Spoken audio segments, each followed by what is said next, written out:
अस्सलामु अलैकुम वरहमतुल्लाहि वबरकातुह।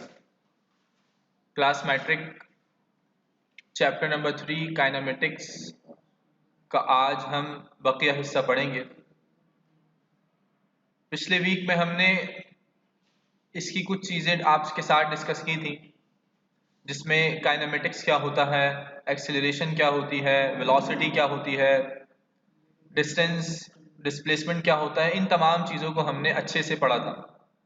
आज जो इस चैप्टर का मेन हिस्सा है, बल्कि आपके पेपर्स के हवाले से जो अहम हिस्सा है इस चैप्टर का, वो हम पढ़ेंगे।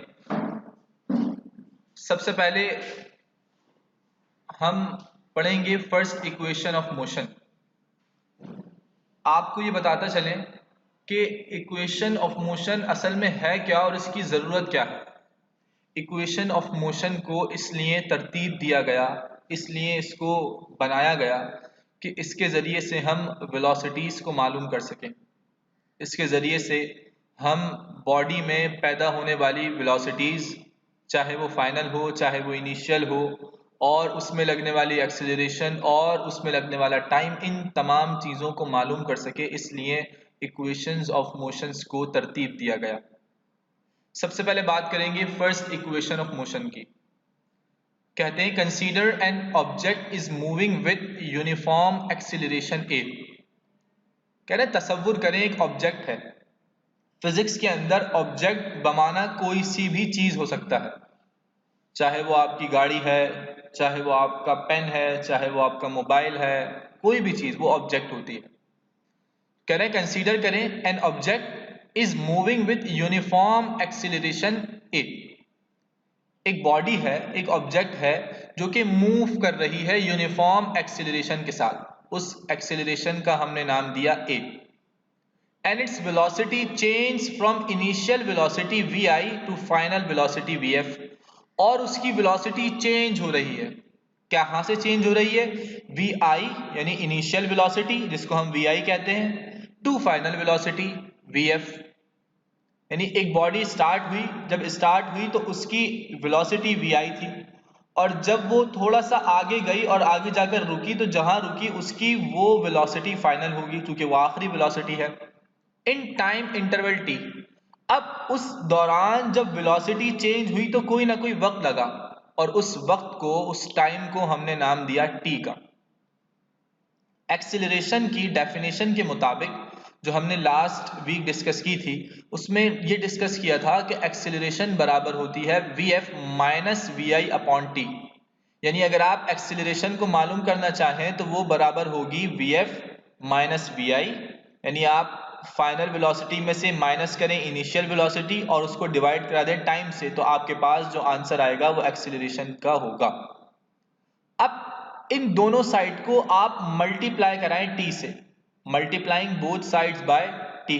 तो जब आपने मल्टीप्लाई कराया तो a multiply T V F minus we I divided by T, और मल्टीप्लाई टी जो आपने अलग से इसको मल्टीप्लाई कराया है। तो यहाँ t से t कैंसिल हुआ, और कैंसिल होने के बाद ए टी बचा इक्वल्स टू वी एफ का v F minus minus we i का वी आई। वी एफ को हमने यहीं रखा फाइनल वेलोसिटी को, और माइनस वी आई को उठाकर उधर ले गए। जब उधर ले गए तो वो प्लस का हो गया, और प्लस का 80 आपके पास पहले से मौजूद था। तो ये है हमारे पास first equation of motion, v f equals to v i plus 80। This is the first equation of motion. इसके जरिए से आप फाइनल वेलोसिटी को मालूम कर सकते हैं, इनिशियल वेलोसिटी को मालूम कर सकते हैं, एक्सीलरेशन और टाइम को भी मालूम कर सकते हैं। नेक्स्ट इक्वेशन है हमारे पास second equation of motion. Second equation of motion को पढ़ते हैं। कह रहे हैं सपोज अ बॉडी, तसव्वुर करें एक बॉडी है। फिर जैसा मैंने अभी आपके सामने कहा कोई भी बॉडी हो सकती है वो। इस यहां पर आप तसव्वुर ले लें कार का। सपोज अ बॉडी, तसव्वुर करें एक car, starts with an initial velocity v i. उसने चलना शुरू किया। जब उसने चलना शुरू किया तो उसकी जो शुरुआत की वेलोसिटी थी वो इनिशियल वेलोसिटी, जिसको हमने नाम दिया V I, and moves for time T. और वो कुछ वक्त तक चली, जितने वक्त तक चली उसको हमने नाम दिया t, with a constant acceleration a. और एक कांस्टेंट एक्सेलरेशन यानी एक ही एक्सेलरेशन के साथ चलती रही, तो उसको हमने नाम दे दिया a, so that it's final velocity becomes vf। और जब वो कहीं जाकर रुकी और जो उसकी आखिरी वेलोसिटी थी उसको हमने नाम दे दिया vf। एवरेज वेलोसिटी के मुताबिक जो बॉडी की एवरेज वेलोसिटी होगी वो बराबर होती है vf प्लस vi अपॉन 2। इसको हमने नाम दे दिया इक्वेशन 1 का। और जो टोटल डिस्टेंस कवर किया बॉडी ने, जो पूरा फासला तय किया बॉडी ने, वो बराबर था distance equals to average velocity multiply time. यानी ये एवरेज वेलोसिटी के और मल्टीप्लाई टाइम के। इसको हमने नाम दे दिया इक्वेशन नंबर 2 का। अब जो काम करना है आपने वो ये कि आपने सब्स्टिट्यूट करनी है एवरेज वेलोसिटी की वैल्यू को इक्वेशन 2 के अंदर। यानी आप इक्वेशन 2 को देखें, distance equals to average velocity multiply time. तो अब आपने एवरेज वेलोसिटी की जगह उसकी वैल्यू को लिखना है जो कि आपके पास ये रही। अब आप यहां देखें s का s ये ऐसे ही आ गया। अब एवरेज वेलोसिटी नहीं लिखा बल्कि उसकी वैल्यू को लिखा जो कि क्या थी हमारे पास vf प्लस vi अपॉन 2। ये देखें vf प्लस vi अपॉन 2 और सेकेंड इक्वेशन ऑफ मोशन में मल्टीप्लाई टाइम, तो यहां टाइम आ गया। अब पिछली इक्वेशन में आपने ये चीज सॉल्व की थी vf equals to vi plus 80। अब इसका यहां थोड़ा सा सहारा लेंगे। We know from first equation of motion that vf equals to vi plus 80। हमें पता है कि फर्स्ट इक्वेशन ऑफ मोशन क्या है, vf equals to vi plus 80।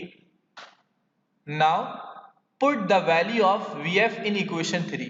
अब आपने क्या करना है कि इस vf की जगह जो आपने सब्स्टिट्यूट कराई है वैल्यू इक्वेशन 2 के अंदर, उस vf की जगह उसकी वैल्यू को लिखना है। अब आप यहां देखें s इक्वल्स टू, अब vf नहीं आएगा, vf की जगह उसकी वैल्यू आएगी जो कि क्या है हमारे पास vi प्लस 80। ये देखें आप, s equals to vi plus 80। फिर नेक्स्ट क्या है, प्लस का vi, तो यहां प्लस का vi आ गया। फिर upon 2 multiply t upon 2 multiply t। तो यहां हमने फर्स्ट इक्वेशन ऑफ मोशन की वैल्यू को जो कि vf की वैल्यू थी वो हमने यहां पर उसको पुट कर दिया।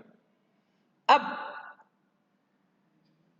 एक vi दो vi, 1 प्लस 1 2 vi और प्लस 80 ऐसे आ गया। अपॉन टू मल्टीप्लाई टी, ये एज इट इज हमने इस वैल्यू को लिख दिया। क्योंकि दो vi थे तो हमने इसको प्लस कर दिया तो वो 2 vi हो गया। अब यहां पर एक रूल को फॉलो करेंगे, 2vi प्लस 80 अपॉन 2।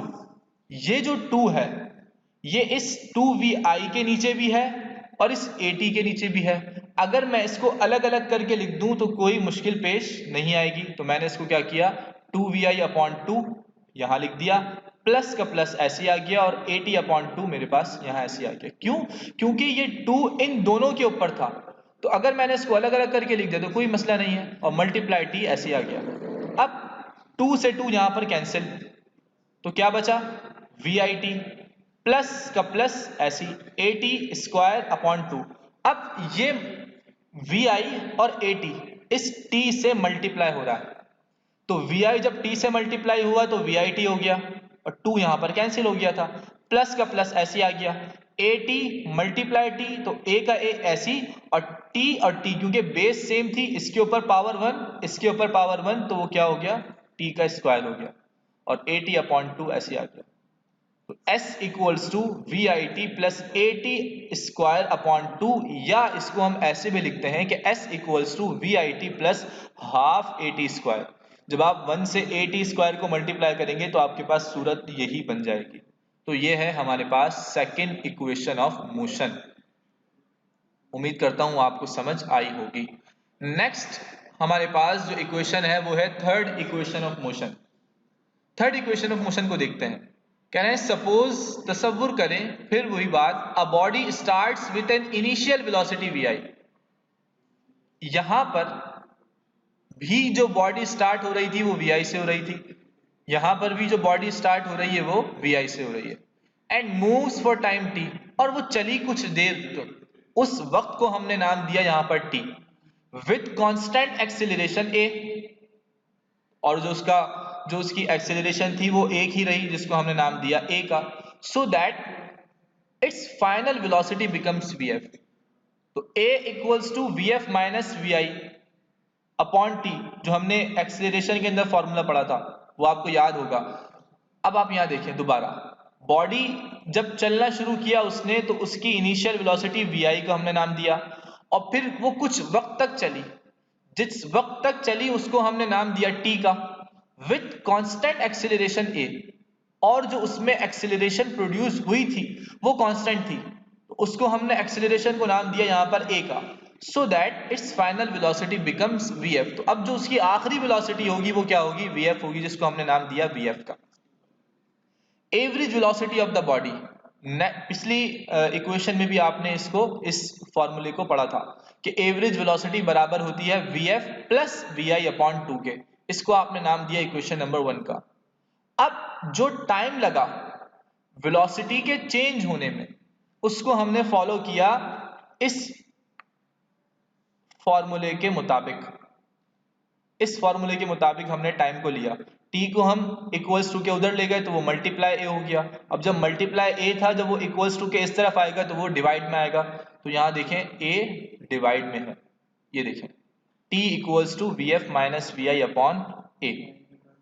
अब जो टोटल डिस्टेंस कवर हुआ वो कितना, डिस्टेंस बराबर होता है हमेशा एवरेज वेलोसिटी मल्टीप्लाई टाइम के।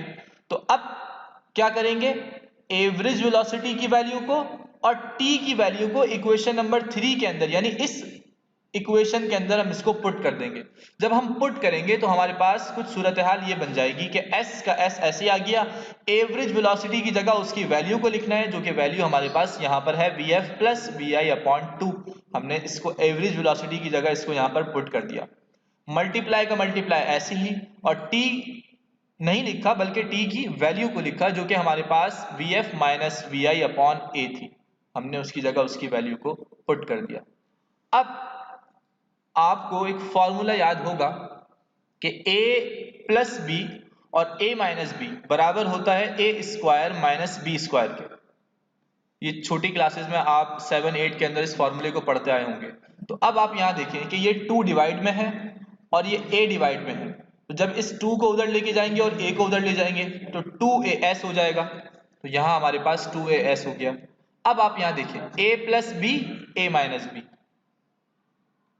इस vf को आप कंसीडर करें a और इस vf को कंसीडर करें a, तो ये दोनों a हो गए, प्लस माइनस, और ये vi को आप कंसीडर करें b, तो ये vi आपके पास हो गई b। तो अब आप यहां इस फॉर्मूले को देखें, a स्क्वायर, तो इस vf की जगह क्या आएगा, vf स्क्वायर, यहां आ गया vf स्क्वायर। फिर फॉर्मूले में क्या है बीच में, माइनस, तो यहां माइनस। फिर vi को आपने कंसीडर किया था b, तो b के ऊपर स्क्वायर, तो vi के ऊपर भी स्क्वायर। तो ये है हमारे पास 2as equals to vf square minus vi square, third equation of motion. तो उम्मीद करता हूं आपको ये तीनों इक्वेशन समझ आई होंगी, इसकी अच्छी से प्रैक्टिस कीजिएगा। अगर फिर भी कोई बात समझ ना आए तो आप हमसे कमेंट सेक्शन में ज़रूर पूछिएगा, और मैं रिक्वेस्ट करूंगा आपसे कि इनकी अच्छे से ज़्यादा दफ़ा इसकी प्रैक्टिस करें, ताकि ये आपको अच्छे से समझ में आए, क्योंकि ये एक पेपर का इम्पॉर्टेंट हिस्सा होता है जो कि अक्सर व बेशतर पेपर्स के लॉन्ग क्वेश्चंस का हिस्सा बनता है। तो उम्मीद करता हूँ आपको ये तमाम चीज़ें समझ आई होंगी। अपना ख्याल रखें, और जो असाइनमेंट आपको मिले वो भी आप अच्छे से हल करें, उसको पढ़ें, उसको समझें। अस्सलामु अलैकुम व रहमतुल्लाहि व बरकातुहू।